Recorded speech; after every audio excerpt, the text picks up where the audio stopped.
Hello बच्चों, कैसे हैं आप सभी?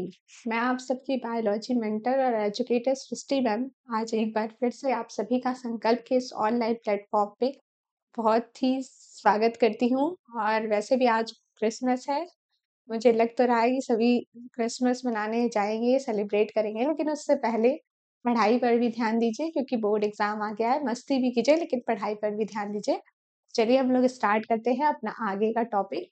पिछले क्लास में हम लोगों ने डाइसेक्राइड में अ, सुक्रोज तक की बात कर ली थी। तो आज हम लोग बात करेंगे माल्टोज की। तो बच्चों, माल्टोज क्या होता है? माल्टोज भी एक डाइसेक्राइड है जो मिलकर बना होता है 2 अल्फा ग्लूकोज से। मतलब जो दो ग्लूकोज मॉलिक्यूल आपस में कंबाइन करते हैं तो माल्टोज बनाता है। ठीक है। इसमें हम देखें तो पहले ग्लूकोज मॉलिक्यूल का कार्बन नंबर 1 दूसरे ग्लूकोज के मॉलिक्यूल के कार्बन नंबर 4 के साथ लिंकेज बनाता है। पिछले क्लास में हम लोग पढ़े थे बच्चों कि जब भी दो शुगर आपस में कंबाइन करते हैं तो कौन सा लिंकेज बनता है, आप सभी को याद होगा। वो लिंकेज था ग्लाइकोसिडिक लिंकेज। वो लिंकेज था बच्चों ग्लाइकोसिडिक लिंकेज। इसमें भी सेम लिंकेज बनेगा कि जब दो ग्लूकोज मॉलिक्यूल आपस में कंबाइन करेंगे तो ग्लाइकोसिडिक लिंकेज बनेगा। इसमें जो दोनों ग्लूकोज मॉलिक्यूल है अल्फा है, डी क्यों है, मैंने पिछले क्लास में आप लोगों को बता दिया था। तो देखो बच्चों, अगर हम इस स्ट्रक्चर को देखकर आपसे पूछे कि ये जो स्ट्रक्चर हम बनाए हैं माल्टोज का, इस स्ट्रक्चर को देख के आपको क्या लग रहा है कि माल्टोज रिड्यूसिंग शुगर होगा कि नॉन रिड्यूसिंग शुगर होगा? पिछले क्लास में मैंने आप लोगों को बताया था कि रिड्यूसिंग और नॉन रिड्यूसिंग शुगर को हम कैसे डिफरेंशिएट करते हैं।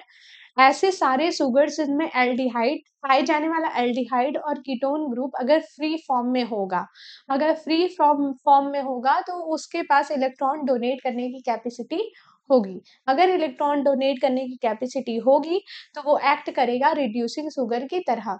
तो बच्चों देखो, इस दोनों ग्लूकोज मॉलिक्यूल में देखो, पहला वाला जो ग्लूकोज मॉलिक्यूल है इसका OH, मतलब यहाँ पे एल्डिहाइड ग्रुप पाया जाता है।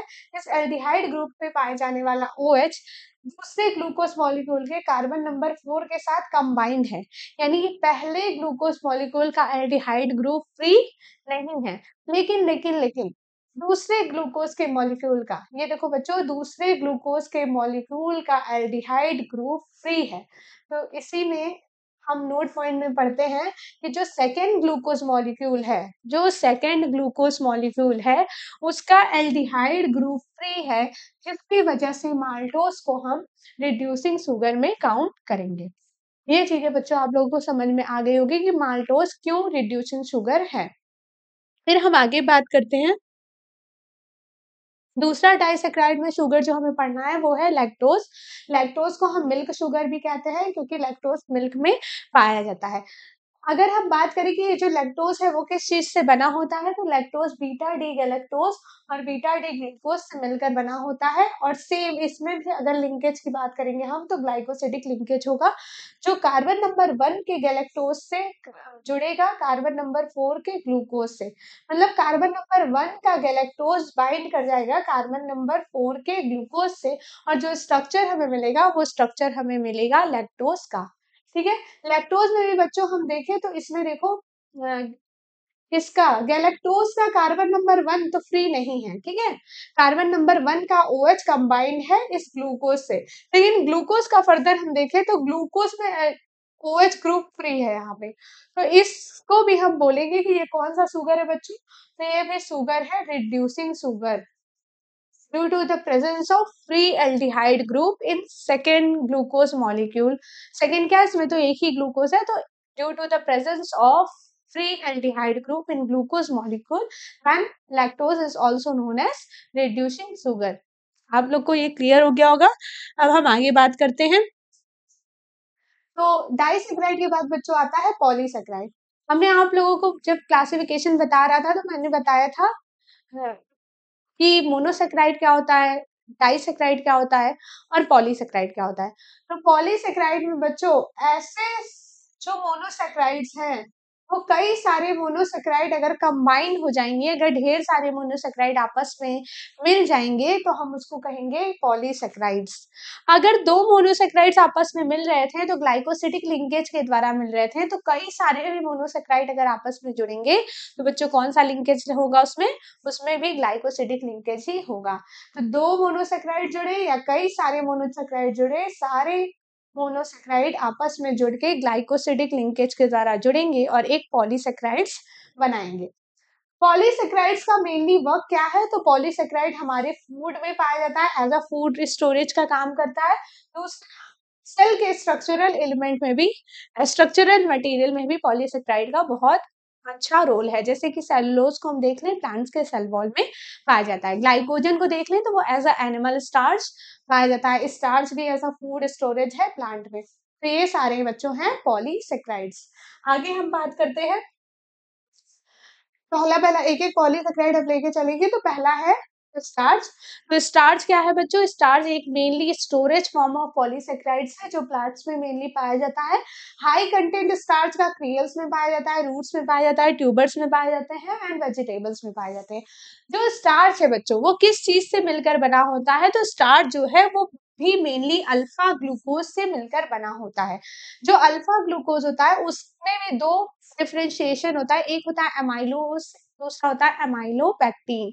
ये दोनों नाम इसलिए दिया गया है क्योंकि अगर अल्फा ग्लूकोज सिर्फ एक सिंगल चेन में अरेंज हो, alpha glucose alpha glucose alpha glucose, branching नहीं पाई जाए तो उसको हम कहेंगे ये है एमाइलोज। अगर अल्फा ग्लूकोज स्ट्रेट चेन में ज्वाइंट होने के बाद उसमें एक ब्रांचिंग भी पाई जाए तो उसको हम कहेंगे एमाइलोपेक्टिन।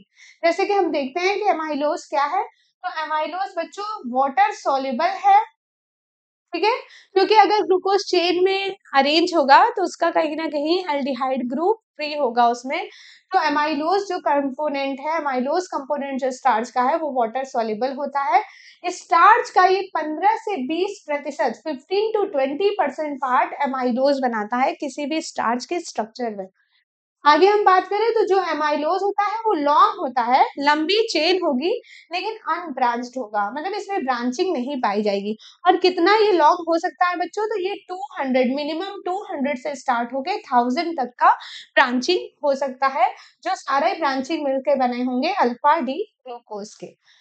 ये सारे अनब्रांच्ड ग्लूकोज मॉलिक्यूल, फिर हम बात करेंगे अगर किस बॉन्ड से जुड़े होंगे, तो अगेन वो ग्लाइकोसिडिक लिंकेज के द्वारा जुड़े होंगे।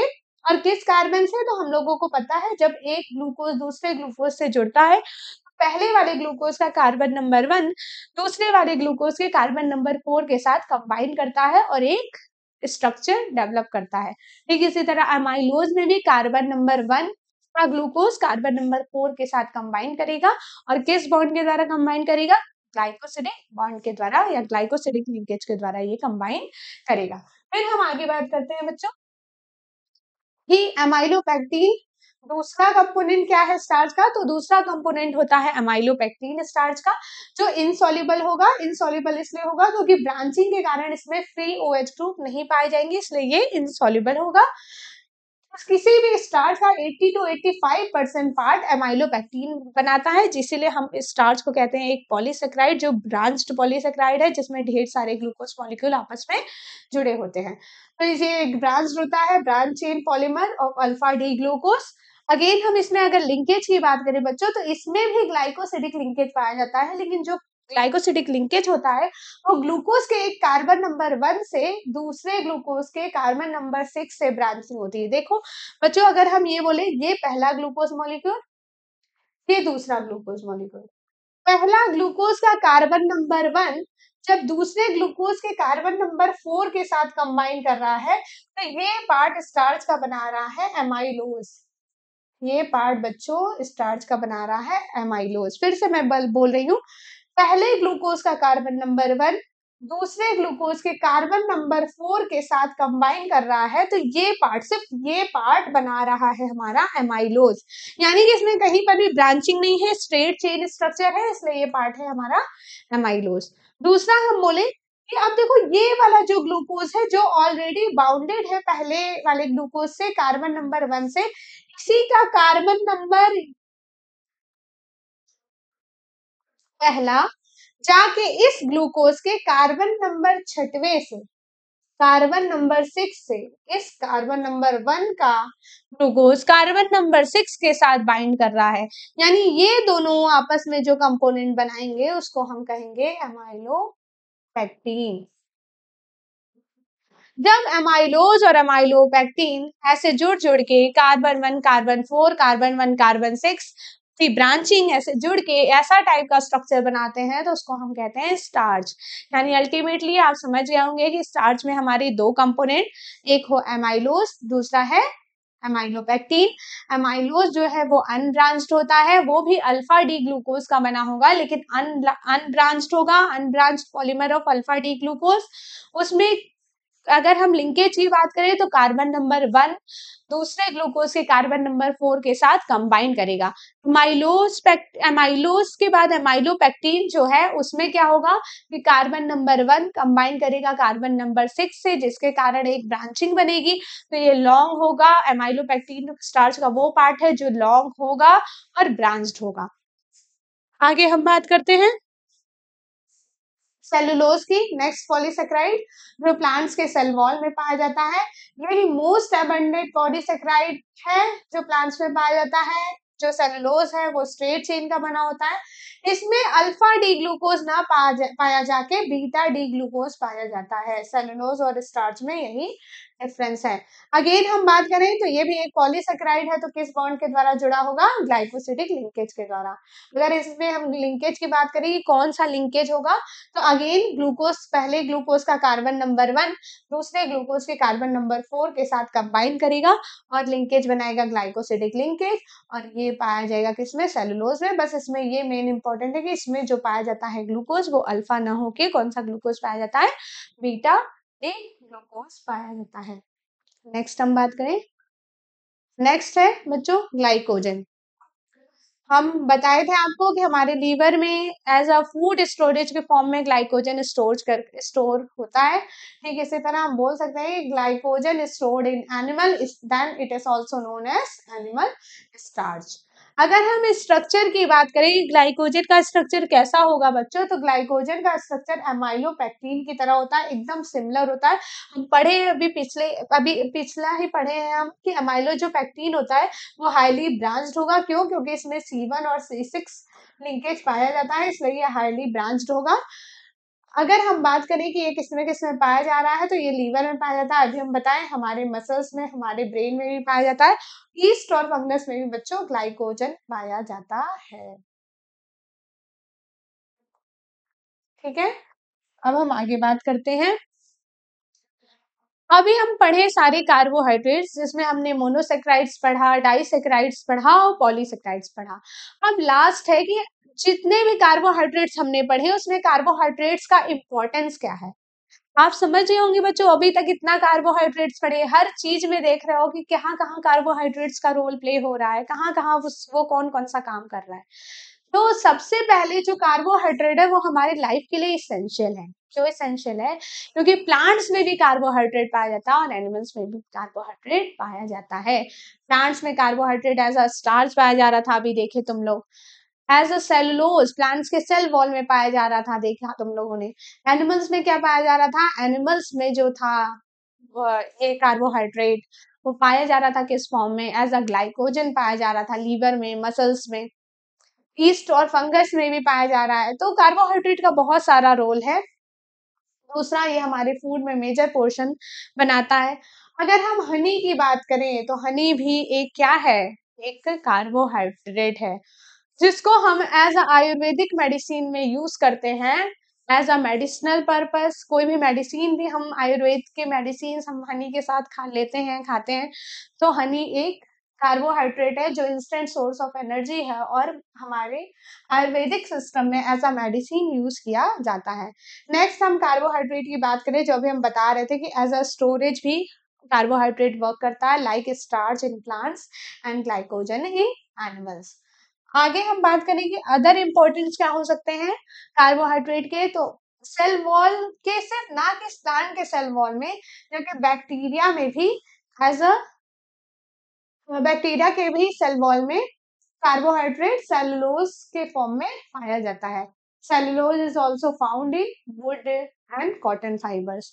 अगर हम अदर बात करें कि इंडस्ट्रियल पर्पज से कार्बोहाइड्रेट का क्या रोल है, तो इंडस्ट्रियल पर्पज से बच्चों देखो, टेक्सटाइल इंडस्ट्रीज में, पेपर इंडस्ट्रीज में, ब्रिवरीज में, ये सारे में भी कार्बोहाइड्रेट्स का मेजर रोल है। लास्ट हम बात करें तो 2 एल्डोपेंटोजेस की हम बात किए थे, हम बता रहे थे कि जो राइबोस है वो एक शुगर के फॉर्म में है, तो जो राइबोस है, जो डी राइबोस है, वो शुगर होता है जो हमारे हमारे nucleic acid component like DNA में और आरएनए में पाया जाता है। अगर हम आरएनए की बात करें तो डी राइबोस आरएनए में पाया जाता है, और डी ऑक्सी राइबोस का कंपोनेंट डीएनए का कंपोनेंट है। तो ये सारे इसेंशियल रोल हैं कार्बोहाइड्रेट के, जो हमारे लाइफ में ये बहुत ही इम्पोर्टेंस रखते हैं, हमारे न्यूक्लिक एसिड में बहुत इम्पोर्टेंस रखते हैं, हमारे एज अ फूड में बहुत इम्पोर्टेंस रखते हैं, प्लांट्स और एनिमल के स्ट्रक्चर में बहुत इम्पोर्टेंस रखते हैं। कार्बोहाइड्रेट भी बहुत ज़रूरी है हमारे लिए। नेक्स्ट टॉपिक मैं आप लोगों के लिए लेकर आऊँगी प्रोटीन्स, कि प्रोटीन्स का क्या रोल है। तब तक के लिए आज की वीडियो इतनी ही। Thank you so much. अच्छे से पढ़ाई कीजिए बच्चों।